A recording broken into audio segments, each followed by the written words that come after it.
안녕하세요. 접경지역 어떻게 할 것인가. 오늘이 이제 17번째 강의입니다. 접경지역의 이해 중에 접경지역에서 중요 분야인 도로와 강입니다. 그래서 이번 시간에는 도로에 대해서 강의를 하겠습니다. 먼저 접경지역의 이해를 조금 하고 강의를 시작하겠습니다. 지도에서 보시는 바와 같이 서부지역, 중부지역, 동부지역을 나누고요. 강원도, 경기도, 인천의 15개 시군 186개 읍면동입니다.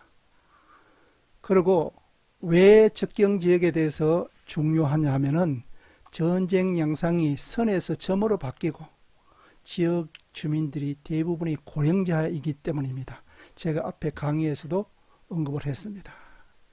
자, 오늘 강의는 이제 접경지역 도로인데요. 중앙정부와 지방정부 간의 기능 분담입니다. 교통 부분에 있어 사무 배분을 보면은 중앙정부, 광역자치단체, 기초자치단체가 각 업무를 분담하고 있습니다. 중앙정부는 고속도로, 국도의 계획, 건설, 운영을 담당하고 국가지원 지방도와 국도대체 우회도로는 중앙정부가 계획과 건설비를 지원하고 지자체는 건설과 용지 보상비를 분담하고 있습니다. 국가지원 지방도는요, 국가와 지방자치단체가 역할을 분담하여 도로를 개설하고 부족한 도로망을 확충하기 위해서 하는 도로입니다. 이는 중요 도시, 공항, 항만, 공업단지, 주요 도서, 관광지 및 주요 교통시설과 연결되고 고속도로와 일반 국도로 이루어지는 국가기관 교통망을 보조하는 도로이기 때문입니다. 사업 추진 방식을 보면은 국가는 조사 설계 시행, 공사비 지원, 지자체는 사업 시행, 보상비 부담, 유지 관리입니다. 국가지원 지방도 관리청은 도지사입니다. 다음은요, 투자 우선순위 적용 기준을 보면 확장 구간은 교통량을 기준으로, 신설 및 개량 구간은 경제성을 기준으로 지자체와 지방청의 의견을 반영하여 평가를 합니다.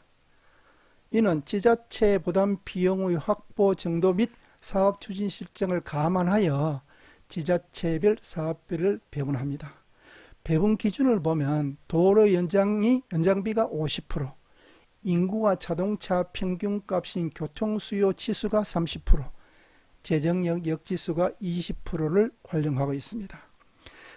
지자체별로 사업비 지원 현황을 보면은 경기도가 96년부터 2001년까지 2,137억 원으로서 전체의 16.2%, 강원도가 1,134억 원으로서 전체의 8.6%로 아주 미미합니다. 또 교통시설 특별회계를 통한 국가의 지원 대상이 되는 국도 대체 우회 도로 사업이 있습니다.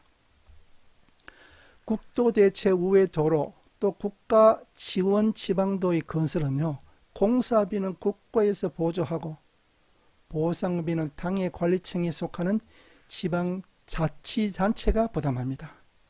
그런데 보상비가 건설 필요한 비용의 100분의 30을 초과하는 경우에는 예산의 범위 내에서 초과하는 비용 일부를 국가에서 보조할 수 있습니다. 그런데 이 도로에 대해서 연구한 내용을 보면 이건영의 경우 도로의 계획, 건설, 운영이 관리 주체별로 수직적으로 된 관계라는 것입니다. 따라서 지역의 특성이 계획 및 관리 과정에 제대로 반영되지 못했다. 그래서 건설 및 운영에 있어 지방정부 역할이 좀 더 강화되어야 한다고 주장하였고, 또 정책 수립에는 중앙정부가 초점을 맞춰 추진하지만 정책 집행에 있어서는 지자체에 임하는 쪽으로 도로와 관련된 사무 배분이 되어야 하지 않느냐 하는 것입니다. 다음은 이제 중요한 남북철도 연결 사업 현황입니다. 문산축선, 철원리 축선, 동해축서 이렇게 지도에 보시는 바와 같이 중점 지역이죠.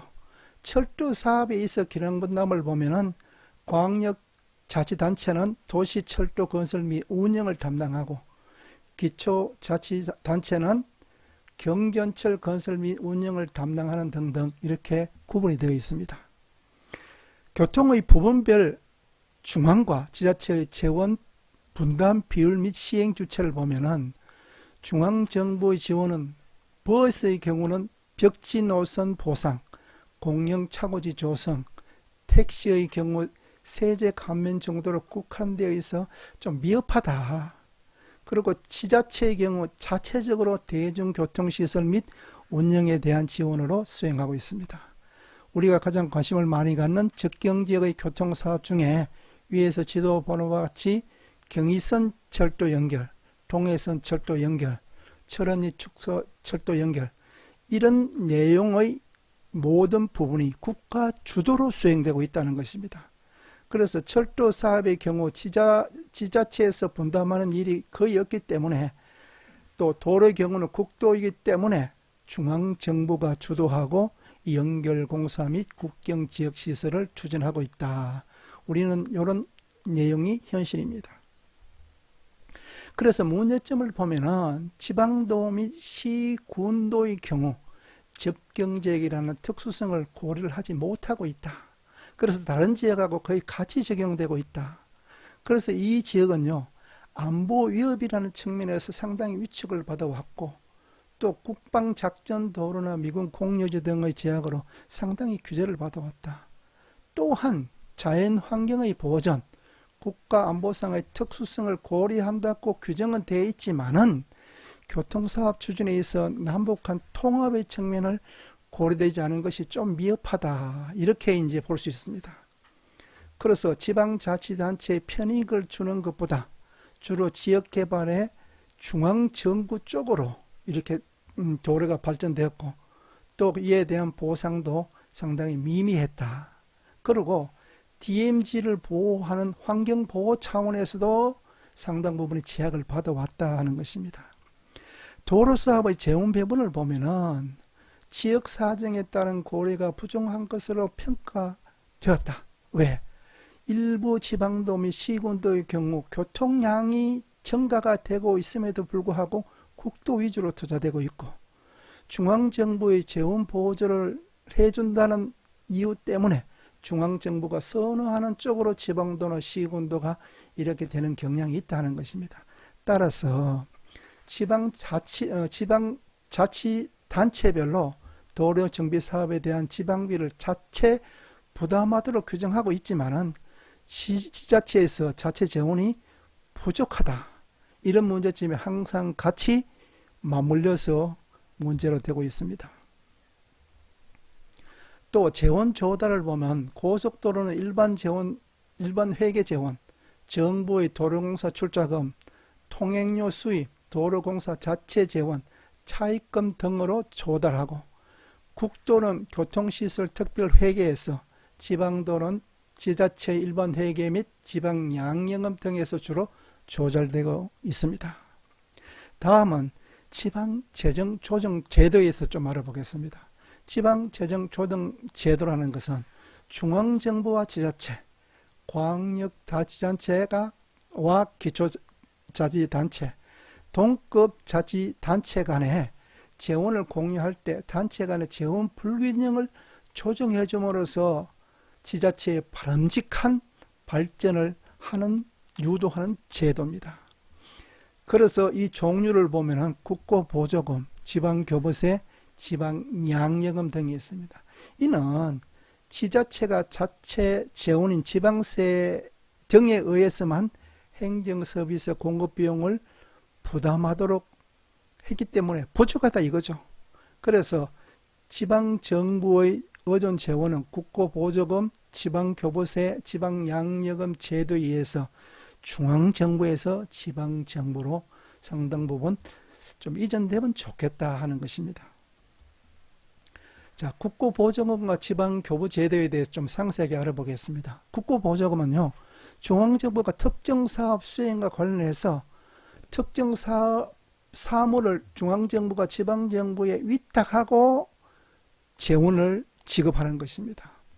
지방교부세는요, 용도 특정 없이 중앙정부와 지방정부에 지원하는 재원입니다. 따라서 지방 정부 입장에서는 지방교부세가 가장 바람직한 재원이죠. 이것을 많이 받기를 원하죠. 그래서 행정자치부는 이것을 한 17%를 인상해야 되겠다 했지만은 많이 인상은 못하고 있다 하는 내용입니다. 또 이 지방교부세는요, 보통교부세와 특별교부세로 이제 나눠지는데, 보통교부세가 11분의 15로 거의 다입니다. 이는요, 지자체의 기본적인 행정의 일정 수준을 유지하기 위한 일반 재원입니다. 그리고 특별교부세는요, 기준 재정 수액, 기준 재정 수입액 산정 시 반영할 수 없었던 구체적인 사정을 고려해서 특별히 하다라는 것인데 11분의 1 정도로 적습니다. 그런데 이 교부 대상은 시책 사업 수요, 재정 보존 수요, 재대책 수요, 지역 개발 수요, 특정 현안 수요 등 한 5가지 유형인데 주로 도로 교량, 문화재 보존, 공공체육, 상하수도, 보건위생, 문화예술 분야 등등등입니다. 그러면은 자, 중앙정부와 지방정부 간의 역할 분담한 사례를, 외국 사례를 알아볼 건데 우리는 독일 사례를 알아보겠습니다. 물론 중요한 측정 지역으로는 동서도, 홍콩, 중국, 멕시코, 미국, 북한, 중국, 사이프러스 이렇게 있지만 우리의 경우와 가장 비슷한 독일 사례를 분석하는 것이 가장 좋겠다 하는 것입니다. 그래서 독일 사례를 미리 연구한 그 선행 연구를 보면 김경량 같은 경우는 동서독 자치단체의 교류, 협력하고 역할, 그 효과를 평가해서 남북한에 대한 시사점을 제시했고, 이상준, 김원배, 김경석은 독일 사례의 경험을 기반으로 북한의 지역개발 과제를 제시했고, 특히 이상준 같은 경우에는 국토개발의 각 영역에서의 시사점을 제시한 바가 있습니다. 자, 이런 선행 연구를 통합하고 분석한 내용을 구체적으로 보면은 통일 이전 동독은 서독과 다르게 철도 중심의 교통체계였다. 이 점은 북한과 거의 유사합니다. 이는 사회주의 경제체제에서 교통수요가 정대하지 않도록 수요를 최대한 억제한 교통정책이라는 것입니다. 따라서 교통시설 투자도 최소화하고 대부분이 철도 수단에 투자를 했다는 것입니다. 그래서 동독은요, 제국철도가 상당 부분이 시설이 노후화된 구간이 많고, 또 통일 전에 독일 접경지역에 대한 제도적 지원을 했는데, 이는 접경지역의 문제점을 해소하기 위해서 연방과 주정부 차원에서 여러 가지 행정적, 재정적 지원을 시행했다. 주로 지역경제 활성화와 교통시설 개선에 중점을 뒀다. 그리고 관련법을 제정했는데 접경지역지원법, 개마인대 교통재원 조달법, 연방장거리 도로법이 있습니다. 통일 전에 독일은 서독과 동독은 접경지역이 남북으로 2,000km, 평균 폭은 40km 정도고, 서독 면적의 약 20%고 여기에 살고 있는 인구는 약 12%였습니다. 그래서 첫 번째 접경지역 지원법으로 보면은 각종 지원을 뒷받침하는 행정적 수단으로 제정을 했습니다. 그래서 전체 지역개발기금의 한 50% 정도를 투자했고요. 두 번째, 개마인대 교통재원조달법은 교통상태 개선을 위한 재원 확보를 위해서 제정을 했습니다. 그래서 접경지역에 대해서는 특별 지원사항을 규정하고 있다. 세 번째는 연방장거리 도로법은요, 접경지역 도로망 확충 사업 등의 우선적 고려를 하기 위해서 지원금을 하는데 특별한 추가 지원 사항으로 규정했다. 자, 이 사항은 통일 이후에는 상당 부분이 축소되거나 폐지되었습니다. 왜? 이제 그렇게 할 필요는 없잖아요. 그리고 동서독 간에는 1970년도부터 교통과 관련된 주요 협정들이 꾸준히 체결되어 왔습니다. 특히 구소독은 1985년 12월에 접경지역 지원법을 통과시켜서 정책적으로 지원했습니다. 향후 통일을 대비해서 접경지역의 중요성과 접경지역 거주자들에 대해서 주거와 경제적 불이익에 대해서 인식하고 점차적으로 지원해 줬는데, 국경에서 가장 가까운 25% 지역은 지원 중점 지역, 15% 지역은 지원 중점 지역 및 기타 지역으로 구분했습니다. 접경지역 지원법은 이 내용을 참고를 하기 바랍니다. 세부 내용을 볼게요.